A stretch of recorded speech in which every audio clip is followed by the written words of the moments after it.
Welcome to Using Rejection Productively with Arnold Bloch.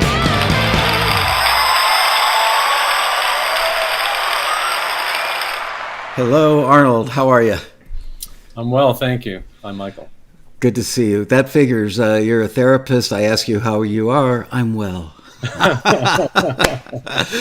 I want everybody to know that Arnold and I are old friends. Our kids grew up together, went to the same school. We were just talking about how we're both grandpas now, and it's hard to believe because when we met, we had the little kids in grade school.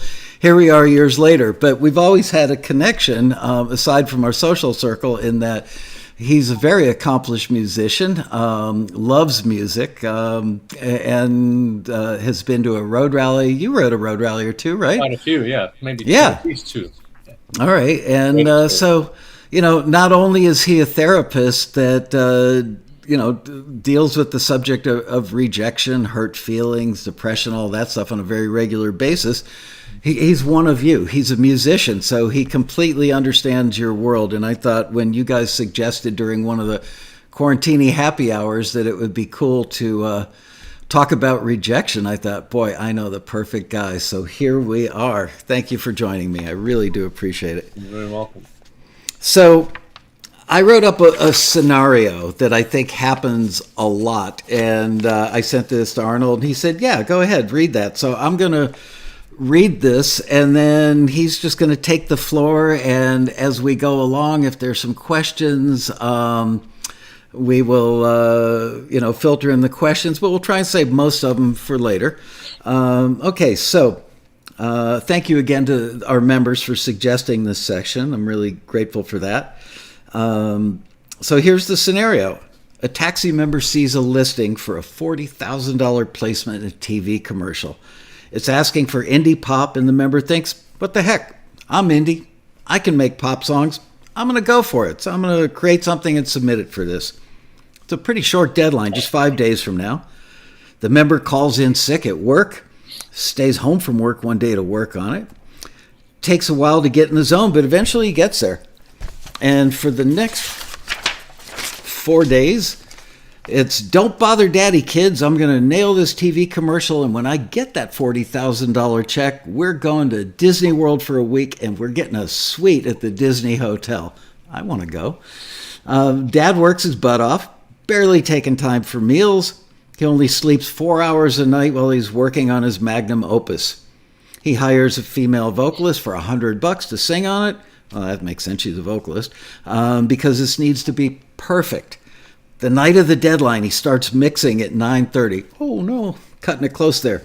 The deadline is midnight. Well, technically 11:59 p.m., but at 11:55 p.m., he uploads it, clicks the submit button, boom. Whew, made it in just under the wire. He can't sleep that night because he's so excited. Oh, I'm feeling for this guy already. The exhaustion is worth it, though, because he's so proud of what he created. Finally falls asleep, and he dreams of his family at Disney World. My heart is breaking even more. 7 days later, you can tell where this is going. 7 days later, Dad sees an email from Taxi in his box, and with his heart beating out of his chest, he opens it up, and what does it say? Returned. Returned? Are you effing kidding me? He's so hurt, so amazed, I can't believe it. I worked so hard. I even paid a vocalist. The screener's comment was, great song.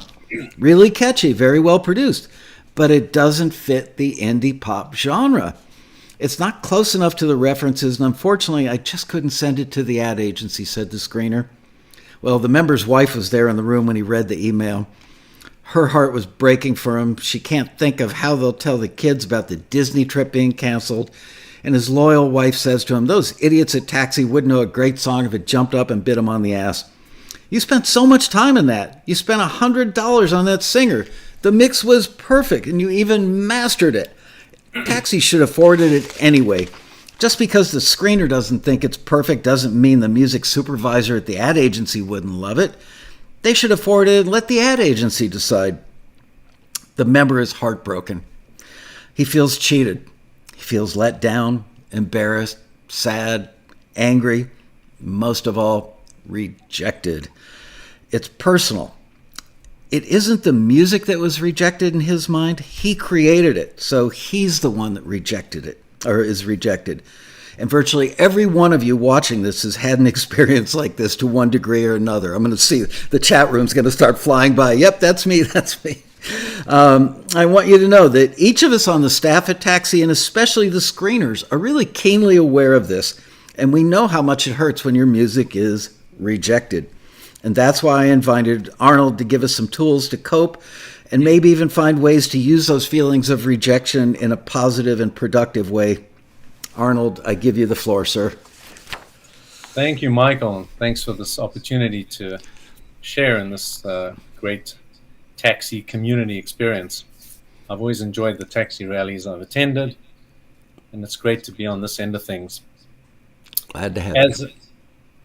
As a therapist now for, I can't believe it, 37 years. Wow. I deal a lot, of course, with people who face rejection of different kinds, and certainly adversity of many kinds, right? That's one of the things about life, is that, as I like to say, the world doesn't always cooperate with us.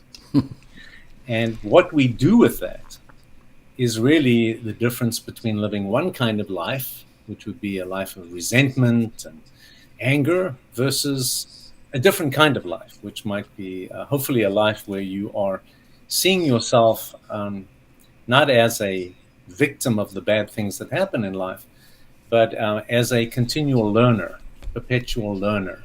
And this is something I want to come back to. But who better to start with than Leonard Cohen himself?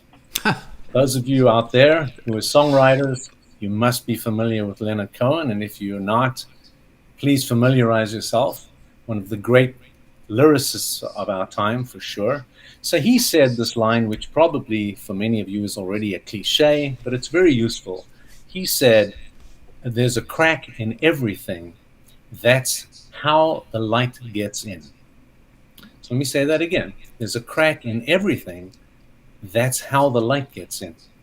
Now, what I love about that is if you take that lyric seriously, you understand that many things in life, I mean, Leonard actually says everything in life has within it those disappointments, those cracks, those failures, maybe feelings of rejection. But then he wonderfully says that's how the light gets in. What is that light? What's he talking about? And I think with a little thought, we can surmise that he's talking about the light of maybe new growth, the light of perhaps deeper acceptance of life, the light of taming one's ego a bit, because we all have egos, and that's one of the reasons we get hurt, because we have egos. So that's one thing to keep in mind. And I'll say in this session, I'm hoping to leave you with a few gems that you can hold on to, because having done quite a bit of public speaking, I've learned that we don't remember that much of what we're actually told, apparently 10% at best. Wow. So I want to leave you, if possible, with a few little bits that you can really hold on to. And here's one from Leonard Cohen himself, right? There's a crack in everything. So when you get that letter that says we've passed, maybe suddenly this voice will come into your head saying, there's a crack in everything. That's how the light gets in. And maybe you'll say, okay, where is the light?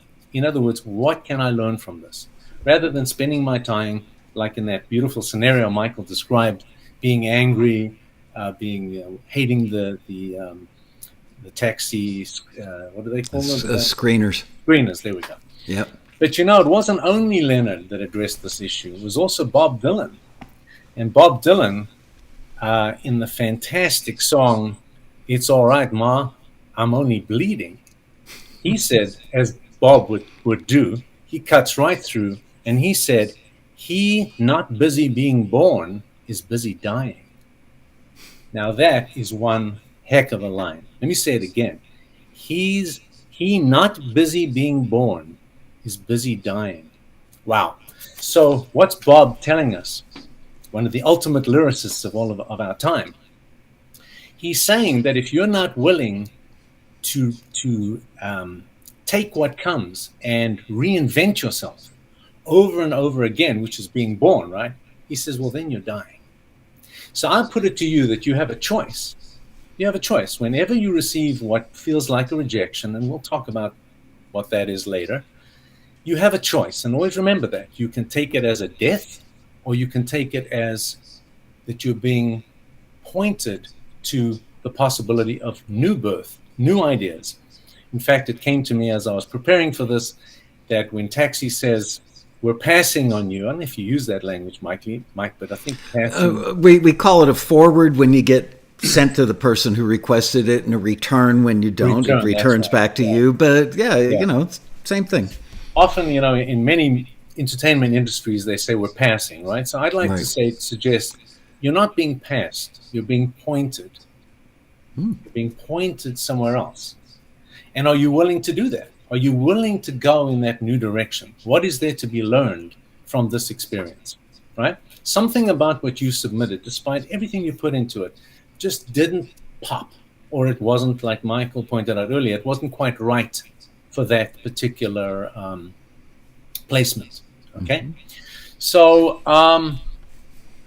and then, of course, Paul Simon, one of the great lyricists of our time, I love this line so much. Whenever I try to write a lyric, I always remind myself of this line. We all know it. Hello, darkness, my old friend, right? From Sounds of Silence. What a great line. Hello, darkness, my old friend. Now, because Paul Simon is a great lyricist, he writes lyrics which you can interpret in different ways. They have different meaning for different people, which is something for us all to reckon with, right? Lyrics that are too obvious are really not that interesting. So what does it mean to me? Hello, darkness, my old friend. It's a reminder to me that even when things seem dark and depressing, there can be a friend to you. It's kind of a paradox. How can darkness be your friend? Because there's, again, I would say something to be learned from that, something to be learned. So if you are depressed, you feel bummed because something was returned, how can you befriend that? And we'll talk more about that. How can you make that into something good for yourself? I had a therapist years ago. Oh, yes, of course I've seen a therapist. I live in California, who hasn't? And I was lucky to have a good therapist. And like most people, I used to say things like, he made me feel so bad, or it made me feel so bad, or in the case of my wife, she hurt my feelings. And this guy, Larry, whom I grew to love and respect, he always said, pounded it in my head, no, it didn't make you feel, you make yourself feel. Quite frankly, when I heard that, I didn't like that at all. What do you mean I make myself feel? That person did it to me, right? Taxi did it to me. Taxi hurt me. This is a very high challenge, I'll admit, fellow Taxi members. But if you can adopt this idea that nothing actually makes you feel a particular way, that you make yourself feel that way by the meaning that you attribute to whatever happens. We know this because if you're driving down the road and some clearly drunk or psychotic person yells, "You asshole," that is going to have one particular meaning to you because you're going to say, poor guy, I don't know what's wrong with him, but you're probably not going to take it personally. But if somebody who knows you well, maybe your partner or maybe one of your kids, says, "You're a real asshole," you're going to give it a different meaning and it might hurt. So what can we learn from that? We can learn that a lot of how we end up feeling in life in general has to do with the meaning that we attribute to everything that happens. This is a very empowering way to live. So how that applies, of course, to Taxi is when you get their response after all that hard work, I want to ask you to remember that you can attribute the meaning to that experience that you choose to attribute. And I'm going to take that to a little bit of a deeper place a little bit further on. So, look, it's not easy. How does one stay inspired, even when your precious work from your heart and soul has been told that, it wasn't quite what we wanted? So I'm very interested in how we frame things as people. Again, for me, it's all about meaning. One of the most inspiring things that I got from The Artist's Way, that great book by Julia Cameron, I think it is, which I recommend you all read, because anyone who is in this game of producing art and putting it out into the world, it's worth reading The Artist's Way. She has a wonderful way of helping people through all that. And one of the things that she said that really stuck with me, and maybe it'll help some of you when you're feeling down, is that whatever you are creating, whatever song idea it is, remember that you are actually the only person in the whole world that can come up with that particular idea. Because there's no one in the world that has had your exact life experience, your exact musical exposure, your study of the craft, or maybe lack thereof, which we can also talk about, right? How much craft does one need? But think of how inspiring that is, that whether Taxi is able to place what you did or not, what you are bringing into the world at that moment, that song, that particular message, that groove, that melody, whatever it is, you're actually the only person in the world who can bring that particular thing into the world. And therefore, it has some value. It has some value. Maybe it makes one person happy. Maybe your mother digs it, you know? I'm just saying this. Of course, your goal is to ultimately get great stuff through the Taxi screeners to where you want it to go, and keep that up for sure. But you'll find that you're not quite as devastated if you understand that what you're doing is not just about Taxi. It's about being a creative person. It's about making something beautiful, and that you can do and should continue to do no matter what. And if you've read Malcolm Gladwell and the 40,000 hours, I think it is. 10,000, yeah. 10,000 Great book. hours. Yeah, if you've read Malcolm Gladwell and The Tipping Point. So Gladwell says it takes about 10,000 hours to really, really master something. So if you look at that perspective, and perspective is a very important thing in life, then if you're passed over, you've got all those hours to keep working at it, right? To keep working with the craft, figuring out what works, what doesn't, and also what do you do best? Some people do certain things well, and other people do other things well. The name of the game, I think, for all of you is to continue to dig in as deeply as you can, learn what you need to learn, and go for that 10,000 hours. I get the feeling, Michael, there may be some input. Is there anything coming in? Any questions or anything? No, they're chatting, but Okay. more commentary than questions at this point. Okay. All right. So, we learn a lot from life if we're paying attention. And a few years ago, even though I'm not obese and I'm not a heavy smoker and I'm not a heavy drinker, I had a stroke, which was a really shocking experience for me. I woke up one morning, couldn't play guitar. My left hand was just frozen. Wow. Luckily, my brain was still thinking well, thank goodness, because I'm a therapist and I still need to be able to comprehend and communicate. And I couldn't walk properly. So in this very room where I'm talking to you from now, I had the blessing of one of the guys I play with, who's a guitar player, and we just went week by week, me playing like an absolute beginner. I couldn't play chords. I couldn't do anything. And slowly, it was a very devastating experience. Talk about adversity. But slowly I began to be able to grip the guitar again. And when you start learning guitar, you play the strings and they buzz because you don't have the strength to press it down. It was like that. But this friend of mine, and talk about a good friend, he kept saying to me, hey, don't worry. Let's just keep working these ideas.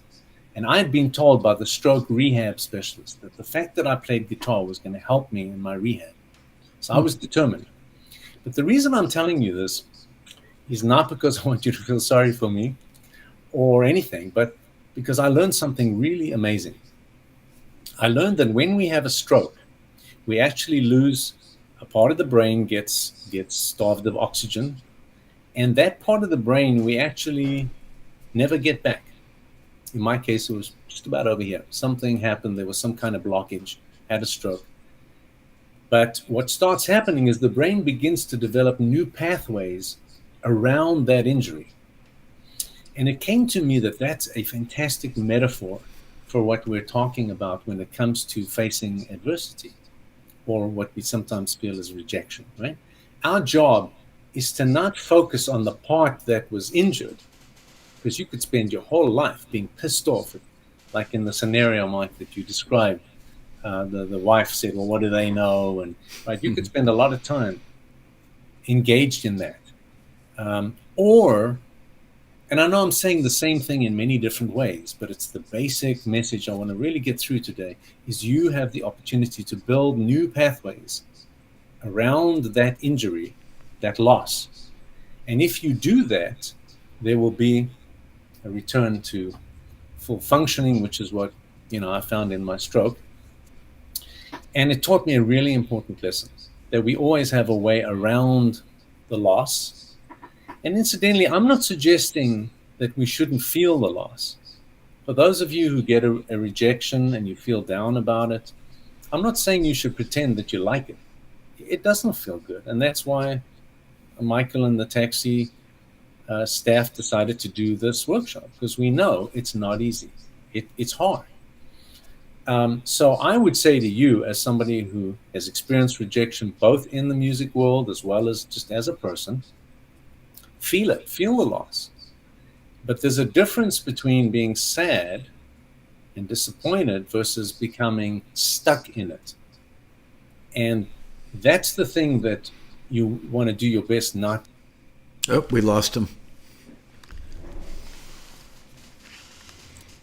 Oh, there he is. He's back. Sorry, we lost you for a second. You're back. Oh, okay, good. We only lost like 10 seconds. Oh, okay. So I was talking about the difference between feeling loss, which is natural. It's really a natural process, but not getting stuck in that loss and being able to ask yourself the critical question, right? What do I need to learn? What do I need to learn to be able to, like I said about the stroke, build new pathways, keep moving forward? Michael, do you have any questions or anything at all? Yeah, I do. It's look, we've all been through various forms of traumatic experiences in our lifetime, whether they're emotional, physical, or what have you. Right. And one of the biggest questions I've always faced, I'm a person who has very definite ideas and I like to get things done and taken care of. Mm-hmm. And I went through a lawsuit once that was devastating. It risked everything, and it was a totally made up lawsuit. And the lawyer on the other end said, give me $250,000. This can go away. And I couldn't do that. I had to fight him on it, and I ended up winning because it was a wholly made up lawsuit. But the time element, from the minute I found out that I was getting sued until months after, I beat him twice in court, once in regular court and then again in appellate court. The passage of time is just, you want things to, come on, please, dear God, make the time go faster. Why can't we get to the resolution now? I knew that we hadn't done anything wrong. He knew it, the judge knew it, but you have to go through this process, and it just drags on and on. How can people help deal with the time element in the context of Taxi? That guy who didn't get his song forwarded for the $40,000 thing. Right. How do you make the time go faster, or how do you better deal with the time that's not going to go faster? Yeah, that's a challenge. I find that if you can, again, these are not easy things, I want to say, but if you can make peace with the fact at a very basic level that the world doesn't have to cooperate with you, that will help you a lot. And I find in working with people, whether it's as a creative coach or as a therapist, if I can remind them of that, they can get to a state of more patience, which is kind of what you're alluding to, I think. Patience and acceptance, right?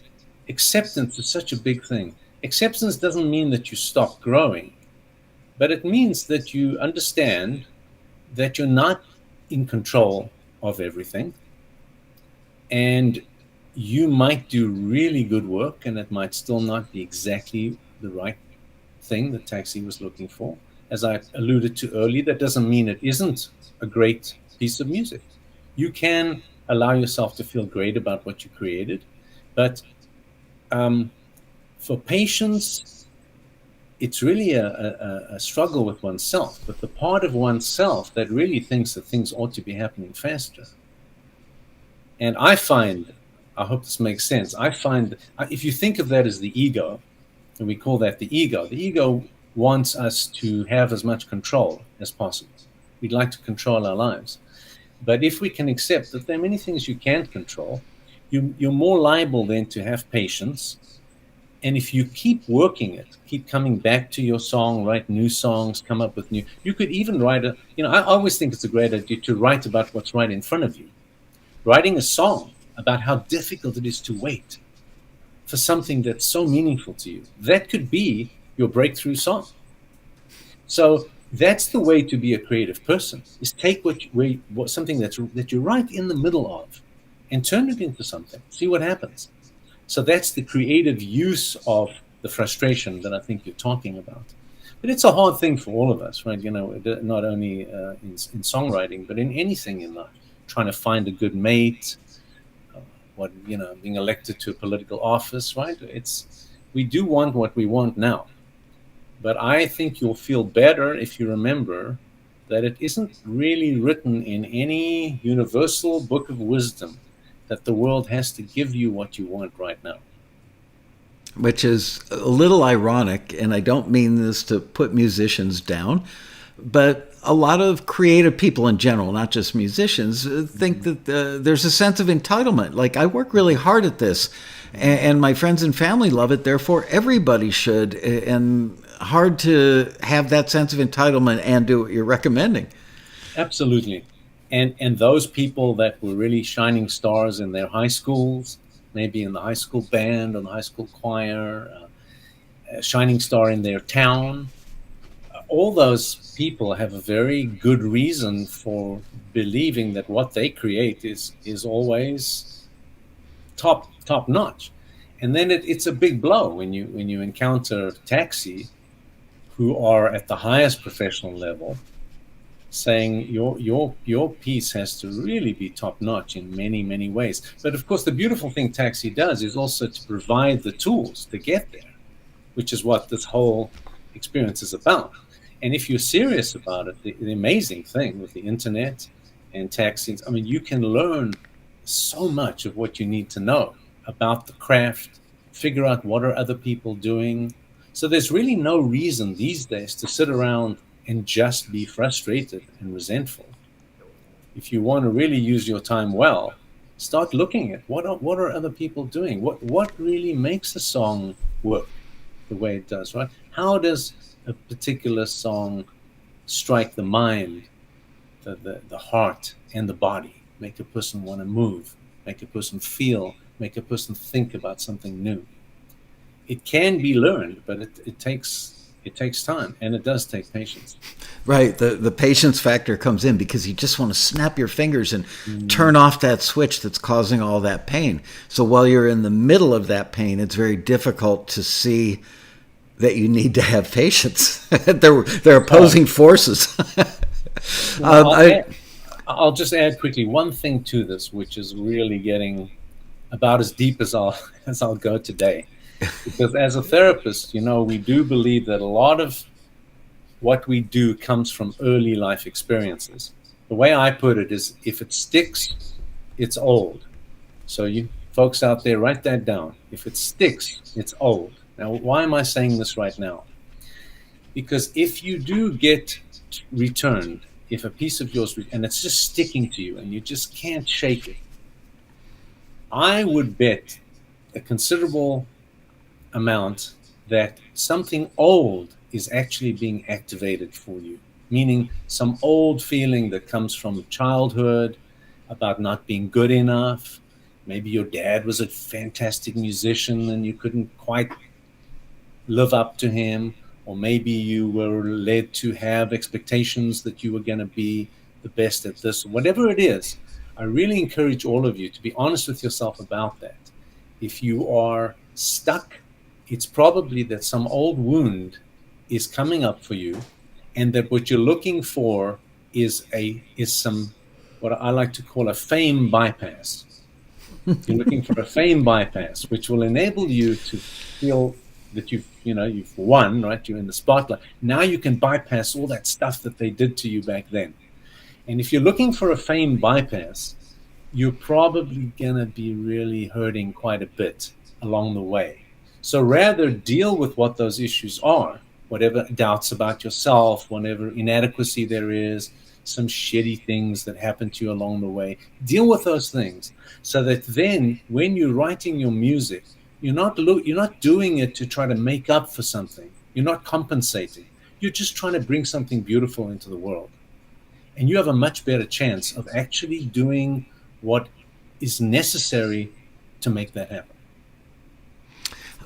So when somebody gets a return, they should say, "I hate you, mommy." No, I'm kidding. Sorry, I had to inject a little. This is great stuff, Arnold. Seriously, this is even better. I mean, I know you well enough to know that you're a very thoughtful, very educated, well-informed person, but this is great stuff that you're giving over here. I really appreciate you doing this.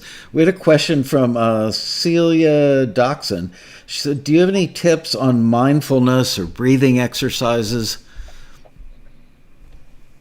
Yeah, mindfulness is very much in these days. And I gather, so what is her name, did you say? Celia. Celia. So I gather, Celia, you are thinking that this might apply to your creative process, maybe. Look, I'll tell you what you're making me think of. Mindfulness, as far as I understand it, is really being very present. And there's a lot of great stuff written about, where does creativity come from? Where do great ideas come from? There's all those, we hear those stories about Einstein who was in the bathtub and suddenly, boom, E equals MC squared, popped into his mind, right? Whatever it is. And Lionel Richie said that song that made him all that money, I forgot what it was, came to him in the shower, So where does creativity come from? We don't really know for sure. It's probably a combination of all kinds of life experiences that you're going through. There may be a genetic aspect to it. There are people that just seem to just write amazing things, like Beethoven, and those people were writing fantastic symphonies at the age of 3 and that kind of stuff. But most of us are not like that, and we have to learn. We have to learn the craft. We have to go through the process of trial and learning, and trial and learning over and over again. So mindfulness would be helpful as a way to reduce your anxiety, and there are many ways to be mindful. But you may, if I understand your question, Celia, I think what you would want to do, and some people do this, is try to get very quiet, put yourself in a very restful state. And from a creative point of view, you might find that in that state, something emerges that surprises you. See, one of the things that's quite interesting about creativity is if you try too hard, you will, in terms of the essential idea, I'm not talking about the craft now, but the essential inspiration, if you try too hard, you're liable to just keep doing the same thing, because people have a tendency to repeat what they're already familiar with. Actually, I had a songwriting teacher that pointed out to me that I had a tendency to use the guitar in the same way for every song. And it narrowed down the range of possibilities for me.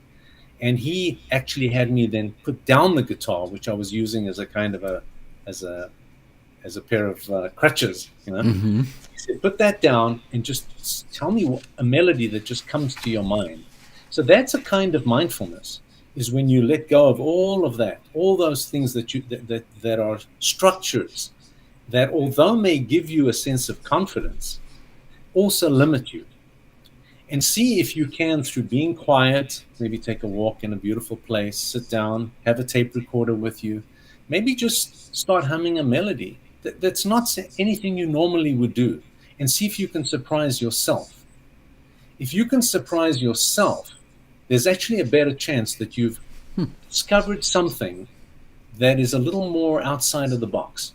And that's, of course, what we have to do. If we're simply redoing what everyone else is doing, we're probably not going to pop the way we want to. So that's my understanding of the idea of mindfulness. Deepak Chopra put this very beautiful in one of his books. He talks about the field of infinite possibilities.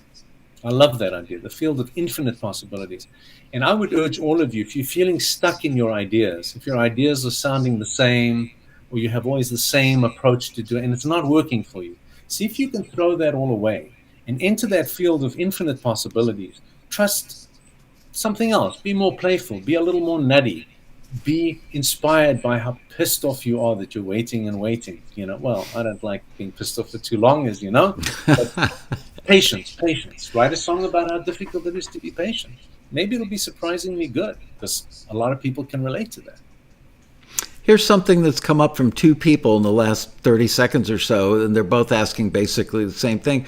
How do you deal with the imposter syndrome, which is something a lot of musicians deal with in terms of being a professional musician? I love that. That's a great question. Thank you for that. So the imposter syndrome, as I understand it, is the feeling that you are trying to be somebody that you really are not, or that you're trying to be someone that you don't really deserve to be. It might be a little bit different for different people. So it's good to know where that comes from, right? I mean, you want to try to understand in yourself, well, why am I feeling that way? Where do I get this notion that somehow I'm not the real thing? Now, a beautiful way to counteract that is to remember the story I told you earlier, which came from Julia Cameron's book, which is that actually you cannot be an imposter if you're writing something that comes from your own actual life. It may not be a saleable piece of music, but it's not, if it's something that's coming from your own life experience, from your own particular set of skills, your gifts, your genes, then it's actually not only not an imposter, you're not being an imposter, but you're actually bringing something into the world that nobody else can. Just keep that in mind. But if you're being haunted by a sense that you don't deserve to be in the game, I'm going to sound like a typical psychologist right now, and so that probably comes from dear old mom and dad, probably, who might have said, what are you doing tinkering around on that guitar, and you do something useful, what are you doing playing the piano? Go out and study your math, right? I mean, there are so many people in the world who have been told that what they're doing is a waste of time, that their creativity is a waste of time. In my own life, I know very few people whose parents have really supported their child's creativity to the point that they've said, listen, if you want to make this your life, go for it. Go for it. If you're willing to face the instability of that and all the whims of taxi and whoever else, go for it. Do it, right?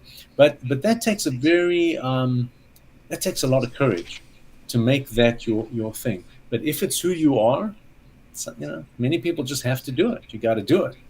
But that imposter syndrome, I suspect, would typically come from somebody who stood on your delicate, creative soul at some early point in your life, and you haven't quite gotten over it yet. One of the manifestations I see of what I think is the imposter syndrome, people who will say, oh yeah, my music's up on Apple Music or wherever. And I had 12 people from Germany and Slovakia download it. And I mean, that's something. Somebody from the other side of the world heard your music, appreciated it enough to maybe pay for a download or stream it, whatever. So there's definitely some value, and you, I believe, should take ownership and pride in that and feel the reward. But at the same time, I've heard that a lot, oh yeah, they love me in Japan. That's the mantra of rock stars who get dropped from their record label is I'm really big in Japan. It's so true. I've heard it 1,000 times in my career. Yeah. So what are they doing when they're saying that?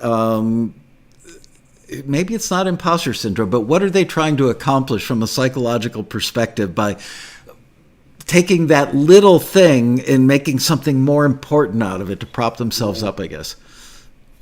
Yeah, in my mind, Michael, that speaks to how painful it is to not be seen when you want to be seen. We use that term in psychology a lot, right? People want to be seen with a capital S. So the person saying, look, at least in Japan, 7 people saw me and they found me relevant. We all want to feel relevant.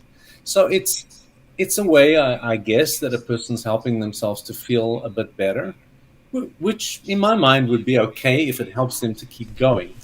The main thing I'm interested in this work with all of you is that you should keep going, right? Keep doing what you love. Take it as deep as you can. Learn the things you need to learn. And if somebody in some godforsaken place downloads one idea of yours, celebrate. Why not? I mean, you gave something to somebody. Now, if you're going to use it as an excuse for just resting on your laurels and not continuing to grow, well, then you've limited yourself. But if you want to be in Deepak Chopra's field of infinite possibilities, then Timbuktu is probably not quite enough for you. So you may want to keep working it. Keep working it. Here's a question from Elliot. Do I have permission to sample some of this discussion and put it in a techno track? I don't know how you feel about that, Arnold. Elliot, are you talking about actually sampling Arnold's voice and putting it in your techno track, or using some of the concepts that he's talking about here? I know there's a little delay, so I won't see your answer for like another minute. But oops, we just lost him again. Wow. Here he comes again. That's so weird. We've got such a great connection. You've dropped out twice. Oh, well. I hope it's not hurting your ego. No, actually, I'm just going to be pissed off with Frontier for the rest of my life.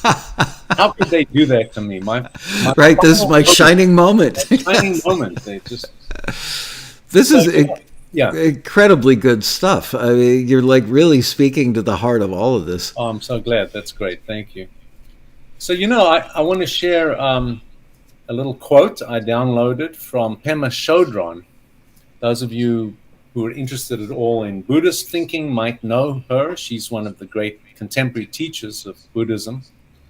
And she said something very challenging, which I think will help all of you.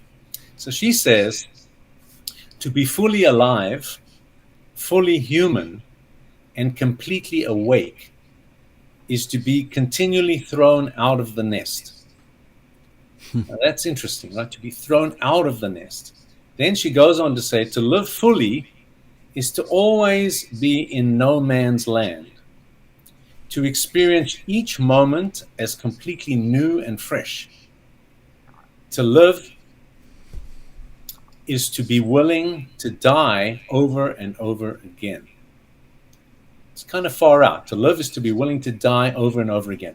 Now, of course, she's not talking about actually committing suicide or anything like that. So what does it mean? And I think it might be useful for all of you who have this precious creative flame inside of you. Here we learn from this that we have to be willing to be thrown out of the nest. So when you get what feels like a rejection, it might not really be what it seems. It might just be like a little push from Taxi saying, hey, get out of that nest. What you're doing is a little too familiar, or maybe you're not paying close enough attention to what we're asking you for. It could be that. What is the nest that you're being pushed out of? And what does it mean to die over and over again? That's a huge challenge. But I think it means that if you are rigid and you stick to your idea that what I do has to be done this way, and this is what's going to make me great, and it's rigid, you might not get where you really want to go. To die over and over again means to say, okay, I thought it was going to be this way. Maybe I need to be doing it a different way. Maybe I need to be paying attention to these Taxi evaluations. What can I learn from that? or maybe I need to study with a song coach, or maybe I need to develop my voice. That's being flexible and adaptive, right? That's really being pushed out of the nest and landing in a new place. And that makes it fun. So that even if you're not being forwarded, at least you're enjoying a growth process. It's tough. You're asking for really mature, grown-up stuff that, again, it all takes work. It all takes patience. None of it is a light switch. Boy, the guy who figures out how to make that light switch is going to make Bill Gates look like a pauper. Yeah, it is. Personal growth is hard. I feel like we should set you up with like a taxi group rate or something, so musicians can call and do Do you do telesessions out of state, or are you only licensed in state? No, I'm actually licensed to do both. Oh, okay. Yeah. All right. You know what? I'll include a link to your website underneath this video when it goes up on YouTube. So if people want to reach out, I mean, you've got a special understanding of this because you've been a taxi member and you are a musician. You're not just a typical therapist speaking about these terms in general. You're speaking very specifically about how musicians can deal with this. It's so much better than I thought it would be. Oh, I didn't think it would be, bad by any stretch, but this is like, wow, really. Well, people are commenting, by the way, you should know this. This is amazing. One guy said, I'm on my couch. This is great. Oh, that's great. Good. Yeah, look, I've had to think a lot about this, right? I mean, to me, writing music and making music it's a beautiful thing, and it's good for the world.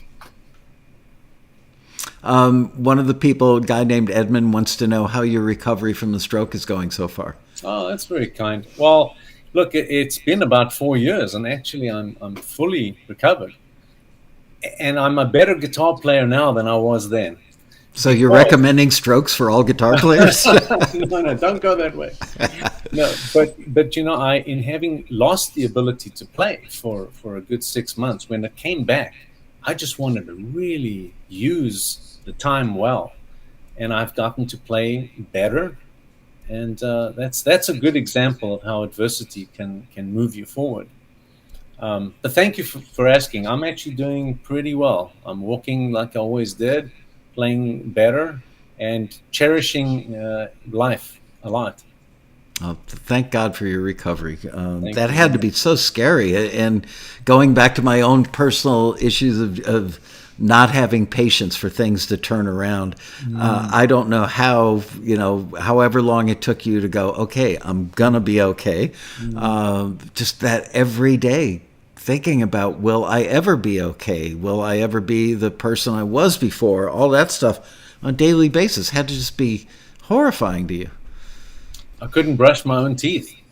Wow. With the usual hand. I had to brush my teeth with this. But thank goodness that's behind me. But thanks for the question. I'm very grateful. Things are fine. Great. Any more questions? We've still got 12 minutes left, and I think you guys are really enjoying this. Taxi needs to charge by the hour. As a comment. Oh, I'm so glad that we're doing this, you guys, in the chat room. This is something that I've wanted to do for a really long time. And when you guys suggested it during a quarantine, I could see Arnold's face in my mind's eye and pick the right guy. Well, while we're waiting for another question, I'll just share with you something else that I think is helpful. It's a parable, and it's something I hope you'll keep in mind to remain inspired. It's a parable that says that every person should have a piece of paper in each pocket. And in one pocket, the paper says, I am nothing but dust and ash. And in the other pocket, it says, the whole world was made for me.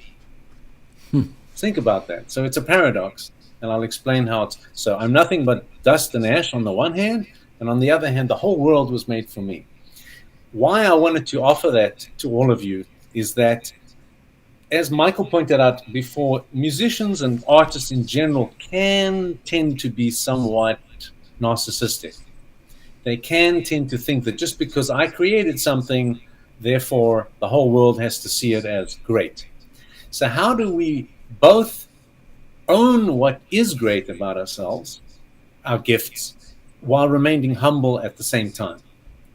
And that, for those of you who want both things, you might want to keep this parable in mind, that the irony of life is you do have gifts. You do have unique gifts. And if you're willing to cultivate them, you actually can create something of great beauty and relevance to a particular, whether it's making a TV commercial really work better, or making a beautiful movie track, whatever it is that you're doing, you can create something really wonderful. But to maintain humility, remember that you're also nothing but dust and ash. It's a strange mix, but I find that it enables one to own one's gifts, but remain humble at the same time. So that when you get feedback from taxi screeners, instead of being defensive about it, you can say, hey, look, these folks, they have a lot of experience. They're there for a reason. What can I learn from them? And they do want to see you succeed. Believe me, if nothing else, it's a lot easier for a screener to forward something and say, great job, Arnold, I'm forwarding this, than to sit down and give a thoughtful critique on it. And they're all musicians anyway, so they've been exactly where all of our members are, and they know how much it hurts. They really hate to return stuff. So we've got 3 questions that popped up.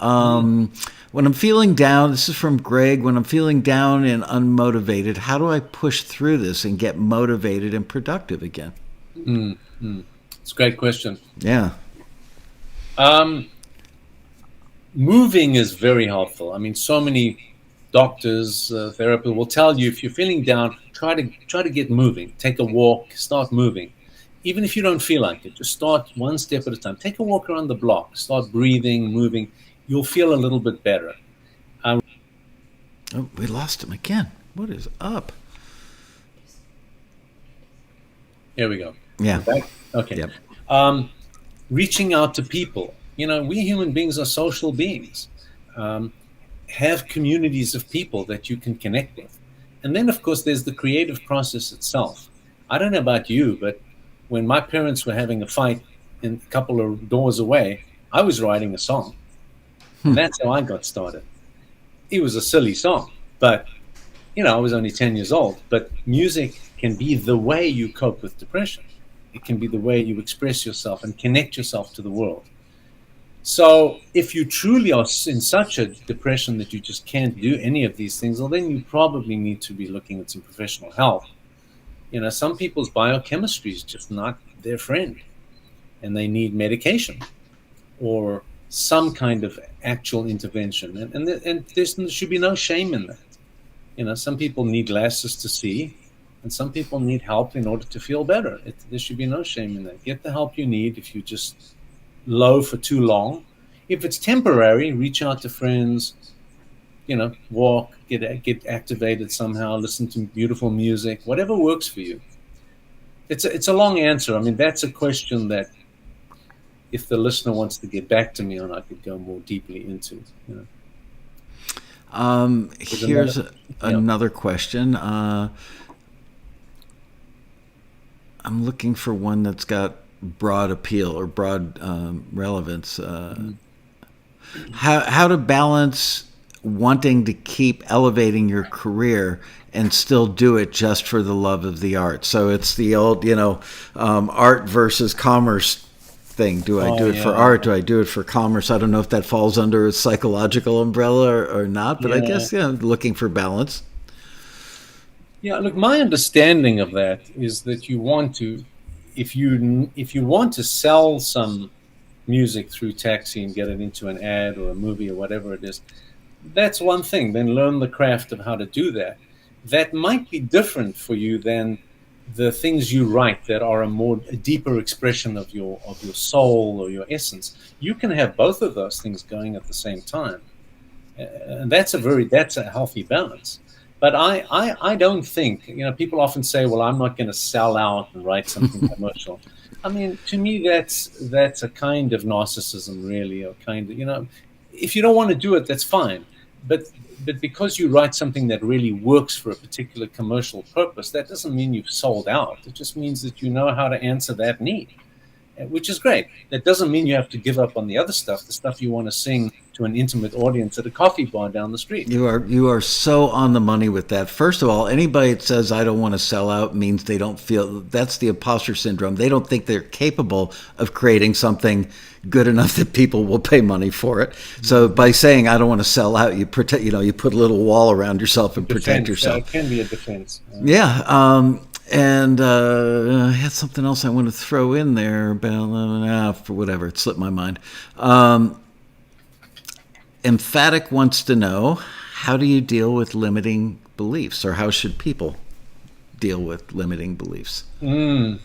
Well, thank you so much for that. You reminded me of something. There's one of the ways we deal with limiting beliefs has to do with facing cognitive distortions. And I'm going to share something very quickly with you guys, since we only have a few minutes. Think of it as a triangle. And at each point of the triangle is a little bit of wisdom. This is something we know about human beings, is that we have a tendency to think that things are more permanent, bigger, and more personal than they actually are. As a general rule. Repeat those one more time. Yeah, I'll put it also the other way. The human beings have a tendency to think that things are more permanent, bigger, and more personal than they actually are. Wow. Okay? Now write that down. This is so helpful in life. When you get a taxi item returned to you, it's not as big as it seems because it's just one step in the adventure. It's not as permanent as it seems because there will be future opportunities. And it's actually not as personal as it seems either, because the screeners are not trying to hurt you or trying to reject. It's not really about you. They don't actually know you. Right. And as Michael has said numerous times, they want you to succeed. It's good for taxi, it's good for you. But if you remember, and I'll put it differently, that human beings have a tendency to think that things are bigger, more permanent, and more personal than they actually are. You can imply that in many situations in your life, when you're in a crisis, when you're hurting about something. It's actually, for most people, I mean, there are people, unfortunately, who get stuck in a situation that they just never get out of. But most situations in life actually turn out to be temporary, they turn out to be smaller than we thought, and they turn out to not be as personal as we thought. So just keep that in mind. This is a fact of human processing, right? Keep that in mind. It'll help you a lot to just keep moving forward without getting stuck in any particular place. The thing you said before, by the way, that's brilliant. That was worth the price of admission right there. I mean, you've dropped so many buckets of gold on us today. I can't believe how well this has turned out. Thank you. Before you were talking about, the battle between art and commerce, and I've always used the analogy, which for some reason jazz musicians always crawl up my butt on this one, but I'll say, you know what, making music for TV, let's say, yes, it's, you're filling orders, you're filling a prescription. Somebody wants this, you're making exactly that and hoping that it works in the context of the TV show or movie.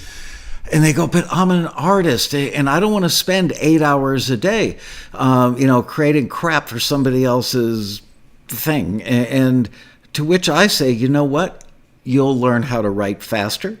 You'll learn how to write on demand. You'll become a better engineer. You'll become a better producer. And you can paint houses by day and paint portraits by night.